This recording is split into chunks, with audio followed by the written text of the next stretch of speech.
ఏది అయినా ట్రై చెయ్యి ఆచి చికెన్ మసాలా. ఆచి చికెన్ మసాలా. డీలిమిటేషన్ పై సీఎం రేవంత్ రెడ్డి చేసిన ఆరోపణలకు కౌంటర్ ఇచ్చారు కేంద్ర మంత్రి బండి సంజయ్ కుమార్.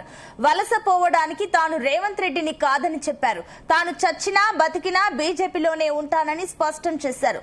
తాను చనిపోతే శవంపై కాషాయ జెండా కప్పుతారని, ఆ సన్నివేశం చూడడానికైనా రేవంత్ రెడ్డి నిండు నూరేళ్లు బతకాలని బండి సంజయ్ అన్నారు. మహిళా రిజర్వేషన్లను వ్యతిరేకిస్తున్న కాంగ్రెస్ కు దేశంలో పుట్టగతులు ఉండవని హెచ్చరించారు.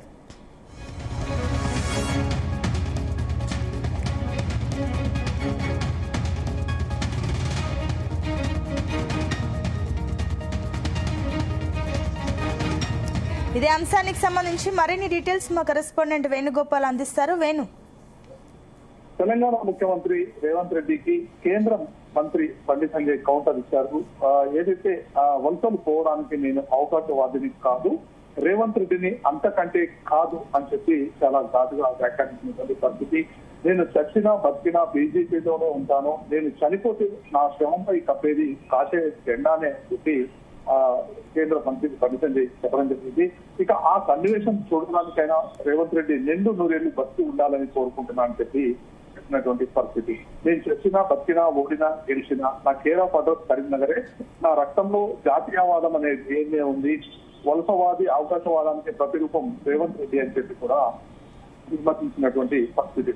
ఇక పాలమూరు నుండి మల్కాజ్గిరి దాకా వలసపోయింది రేవంత్ రెడ్డి. ఇక మహిళా బిల్లును వ్యతిరేకించే మీరు కూడా బీజేపీని విమర్శిస్తారా అని చెప్పి కూడా కౌంటర్ ఇచ్చినటువంటి పరిస్థితి. మీరు నిజంగా మహిళలకు రిజర్వేషన్ల సానుకూలమైతే 50 ఏళ్లలో కాంగ్రెస్ పాలనలో ఎందుకు అమలు చేయలేకపోయారు అని చెప్పి కూడా ప్రశ్నించారు. ఇక కేంద్రంలో దాదాపు 30 ఏళ్లకు పైగా కాంగ్రెస్ కు పూర్తి మెజార్టీ ఉన్న మహిళా రిజర్వేషన్లను ఎందుకు అమలు చేయలేదని చెప్పి విమర్శించినటువంటి పరిస్థితి. ఇక కనీసం కాంగ్రెస్ పార్టీలోనైనా సంస్థాగతంగా ఏనాడైనా మహిళలకు 33% రిజర్వేషన్లు అమలు చేశారా అని చెప్పి కూడా ప్రశ్నించారు. అంతెందుకు మీ క్యాబినెట్ లో ఎంతమంది మహిళలకు అవకాశం ఇచ్చారు అని చెప్పి కూడా ఈ ప్రకటనలో చెప్పినటువంటి పరిస్థితి. ఇక రాజకీయాల్లో సంస్థాగతంగా మహిళలకు 33% పదవులు ఇస్తున్న బీజేపీలే. ఇక కేంద్ర కేబినెట్ లో అత్యధిక మంది మహిళలకు అవకాశం కల్పించిన ఘనత మోదీకి కాదా అని చెప్పి కూడా ఈ సందర్భంగా ప్రశ్నించారు. ఇక ఈ దేశానికి అత్యున్నత ప్రథమ పౌరురాలుగా మహిళలకు రాష్ట్రపతి ద్రౌపది ముర్మును నియమించి కూడా బీజేపీ అని చెప్పి ముఖ్యమంత్రి ఏదైతే రేవంత్ రెడ్డి చేసిన వ్యాఖ్యలకు కౌంటర్ గా స్పందించినటువంటి పరిస్థితి. ఇక ఏదైతే త్వరలోనే కేంద్ర ప్రభుత్వం మహిళా బిల్లును తీసుకురాబోతుంది కాబట్టి ఈ మహిళా బిల్లుకు అందరూ కూడా సహకరించాలని చెప్పి ఇప్పటికే బీజేపీ పార్టీకి సంబంధించిన నాయకులందరూ కోరుతున్నారు. ఇక మరోవైపు ఏదైతే ఇటు కాంగ్రెస్ పార్టీ కూడా చాలా తీవ్రంగా స్పందించినటువంటి పరిస్థితి. ఇక ఏదైతే ఇప్పుడు తీసుకొస్తున్నటువంటి బిల్ కేవలం ఈ అవకాశవాద రాజకీయాన్ని ప్రతిబింబించేలా చేసేందుకే ఈ బిల్లును తీసుకొస్తున్నారని చెప్పి ఇటు కాంగ్రెస్ పార్టీ విమర్శిస్తున్నటువంటి పరిస్థితి. అయితే మేము మహిళలకు మాత్రం పదవులు ఇవ్వాలి, ఖచ్చితంగా వారికి న్యాయం చేయాలి అనే దిశగా ఈ మహిళా బిల్లును తీసుకొస్తున్నామని చెప్పి ఇటు బీజేపీకి సంబంధించినటువంటి కేంద్ర మంత్రి బండి సంజయ్ కూడా స్పందించారు. అయితే వేణు, మరోపక్క ఇప్పుడు కాంగ్రెస్ పార్టీ నుంచి ఎవరైనా అధికారికంగా స్పందించారా బండి సంజయ్ కామెంట్స్ కి? ఇక కాసేపటి కిందటే ముఖ్యమంత్రి రేవంత్ రెడ్డి ఇక మహిళా బిల్లుకు సంబంధించి పలు కీలక వ్యాఖ్యలు కూడా చేయడం జరిగింది. ఇక ఈ నేపథ్యంలోనే మంత్రి బండి సంజయ్ కూడా కేంద్ర మంత్రి బండి సంజయ్ కూడా ప్రతిస్పందించడం జరిగింది. ముఖ్యమంత్రి చేసినటువంటి వ్యాఖ్యలకు కౌంటర్ గా కూడా ఈ వ్యాఖ్యలు చేయడం జరిగింది.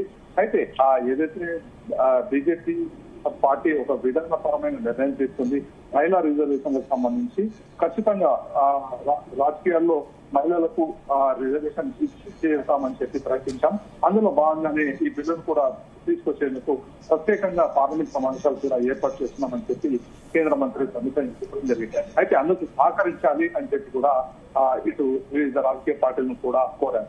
అయితే ఈ నేపథ్యంలోనే ఈ రోజు ముఖ్యమంత్రి రేవంత్ రెడ్డి కూడా ఈ అంశానికి సంబంధించి మాట్లాడడం జరిగింది. ముఖ్యంగా మహిళా బిల్లు అలాగే నియోజకవర్గాల పునర్విభజనకు సంబంధించినటువంటి బిల్లును రెండు కంబైన్ గా తీసుకొస్తున్నారు అని చెప్పి కూడా విమర్శించడం జరిగింది. అయితే ఏదైతే ఈ రోజు ముఖ్యమంత్రి రేవంత్ రెడ్డి చేసిన వ్యాఖ్యలకు కౌంటర్ గా కేంద్ర మంత్రి బండి సంజయ్ కూడా ప్రతిస్పందించారు. అయితే బండి సంజయ్ వ్యాఖ్యలపై ఇప్పటి వరకైతే ఇటు కాంగ్రెస్ పార్టీ నుండి కూడా ఎవరు స్పందించారు. అయితే మరోపక్క ఇప్పుడు ఏదైతే నార్త్ కి వెళ్ళిపోతారో డీలిమిటేషన్ చేస్తే గనక ఎక్కువగా సీట్లు పెరుగుతాయి, దాని ద్వారా ఆయన నార్త్ కి వెళ్ళిపోతారన్న కమెంట్స్ సంబంధించి నిజంగానే వాస్తవం ఉందా? నిజంగానే అలాంటి ఛాన్సెస్ ఏమైనా ఉన్నాయా? లేదంటే రేవంత్ రెడ్డి ఎందుకు ఆ కమెంట్స్ చేస్తారు? ఏమైనా పుకార్లు వచ్చాయా? అయితే ఆ ముఖ్యమంత్రి రేవంత్ రెడ్డి మొదటి నుండి కూడా చెప్తుంది ఏంటంటే, ఇక జనాభా ప్రతిపాదికన సీట్ల పెంపు చేస్తే మాత్రం ఖచ్చితంగా దక్షిణాది రాష్ట్రాలకు అన్యాయం జరుగుతుంది అని చెప్పి ముఖ్యమంత్రి రేవంత్ రెడ్డి చెప్తూ వస్తున్నారు. అయితే ఇందుకు సంబంధించి మీరు అవసరమైతే ఏదైతే ఇక్కడ నుండి కేంద్రానికి వస్తున్నటువంటి ఏదైతే పన్నులు ఏ విధంగా వస్తున్నాయో వాటన్నింటినీ బేరీజు వేసుకొని మీరు ఈ దక్షిణాది నుండి వస్తున్నటువంటి పన్నుకు అనుగుణంగా కూడా ఈ పునర్విభజనకు సంబంధించి సీట్ల సంఖ్య పెంచితే బాగుంటుంది అని చెప్పి ఒక సూచన కూడా చేశారు. అయితే ఇటు బీజేపీ మాత్రం మొదటి నుండి కూడా చెప్తుంది ఏంటంటే, ఇలాంటి వ్యత్యాసాలు ఏవి ఉండవు. ఏదైతే గతంలో పునర్విభజన జరిగినప్పుడు కాంగ్రెస్ ప్రభుత్వం ఎలాంటి వ్యూహాలను అమలు చేసిందో ఆ వ్యూహాలకు అనుగుణంగానే మేము ఈ పునర్విభజన అనేది తీసుకొస్తాం. ఇందుకు సంబంధించి ప్రత్యేక కమిషన్ కూడా వేస్తాం. కమిషన్ వేసి ప్రజల అభిప్రాయాలు అలాగే రాజకీయ పార్టీల అభిప్రాయాలు వీటన్నిటిని తీసుకొని పరిగణలోకి తీసుకొని మాత్రమే ఈ డీలిమిటేషన్ గతంలో ఏ విధంగా చేశారో ఆ విధంగా చేస్తామని చెప్పి ఇటు బీజేపీ పార్టీ చెప్తున్నటువంటి పరిస్థితి. అయితే కాంగ్రెస్ పార్టీ మాత్రం మొదటి నుండి కూడా బీజేపీ కావాలనే ఈ విధంగా సీట్లు పెంచడం వల్ల ఉత్తరాదికి దక్షిణాదికి అంతరం పెరుగుతుంది అని చెప్పి చెప్తుంది. గతంలో ఏదైతే జనాభా నియంత్రించాల్సి వచ్చినప్పుడు ఇక్కడ దక్షిణాది రాష్ట్రాలు ఖచ్చితంగా దాన్ని అమలు చేశాయి. దానివల్ల ఉత్తరాదితో పోల్చుకుంటే దక్షిణాదిలో జనాభా గణనీయంగా తక్కువ ఉంది. కాబట్టి అప్పుడు ఆటోమేటిక్ గా ఆ ఉత్తరాదిలో సీట్లు పెరుగుతాయని చెప్పి ఇటు కాంగ్రెస్ పార్టీ చెప్తున్నటువంటి పరిస్థితి. అయితే ఇందుకు సంబంధించి బీజేపీ పార్టీ మాత్రం చెప్తుంది ఏంటంటే, అలాంటి వ్యత్యాసం ఏమీ ఉండదు. ఇందుకు సంబంధించి శాస్త్రీయంగా ఏ విధంగా అయితే గతంలో పునర్విభజన చేశారు నియోజకవర్గాలను, ఆ విధంగానే స్టడీ చేసి ఇందుకు ప్రత్యేకంగా కమిషన్ ఏర్పాటు చేసి అన్ని రాజకీయ పార్టీలు ఈ పునర్విభజన అనేది చేపడతామని చెప్పి ఇటు బీజేపీ పార్టీ చెప్తున్నటువంటి పరిస్థితి. అయితే వేణు, మరోపక్క అటు రేవంత్ రెడ్డి కామెంట్స్ చూస్తుంటే కూడా అసలు డీలిమిటేషన్ అంశం పైన కాంగ్రెస్ పార్టీకి సుముఖంగా లేదా, వ్యతిరేకిస్తుందా? అయితే ముఖ్యంగా ఏదైతే ఈ సీట్ల పునర్విభజనలో పర్సంటేజీలు కాదు నెంబర్ ముఖ్యమని చెప్పి కూడా ముఖ్యమంత్రి చెప్తున్నటువంటి పరిస్థితి ఉంది. ఇందుకు సంబంధించి మేము మొదటి నుండి కూడా చెప్తున్నాం. బీజేపీ అనుసరిస్తున్న విధానం చూస్తూ ఉంటే కేవలం జనాభా ప్రతిపాదికన మాత్రమే ఈ నియోజకవర్గాల పునర్విభజన చేసేందుకు రెడీ అవుతున్నట్టు మాకు అనిపిస్తుంది. ముఖ్యంగా ఏదైతే ఈ సీట్ల విభజన జరిగినప్పుడు ఖచ్చితంగా ఇటు దక్షిణాది రాష్ట్రాలకు సంబంధించినటువంటి అభిప్రాయం కూడా తీసుకోవాలి అని చెప్పి ఇటు ముఖ్యమంత్రి రేవంత్ రెడ్డి పదే పదే చెప్తున్నటువంటి పరిస్థితి. ఇక ముఖ్యంగా ఏదైతే నియోజకవర్గాల పునర్విభజన మహిళా బిల్లు పైన ప్రత్యేక సమావేశం ఏర్పాటు చేస్తామని చెప్పి ఇటు కేంద్ర ప్రభుత్వం చెప్తోంది. ఇక కేంద్ర ప్రభుత్వం వ్యూహాత్మకంగా మహిళా రిజర్వేషన్ నియోజకవర్గాల పునర్విభజన రెండింటినీ ఒకటిగా చూపించి ప్రతిపక్షాలకు సహకరించడం లేదు అని చెప్పి కూడా ఇటు ప్రచారం చేస్తున్నారు అని చెప్పి ముఖ్యమంత్రి వ్యాఖ్యానించినటువంటి పరిస్థితి. ఇక ఈ రెండు అంశాలు ఒకదానికొకటి సంబంధం లేదు.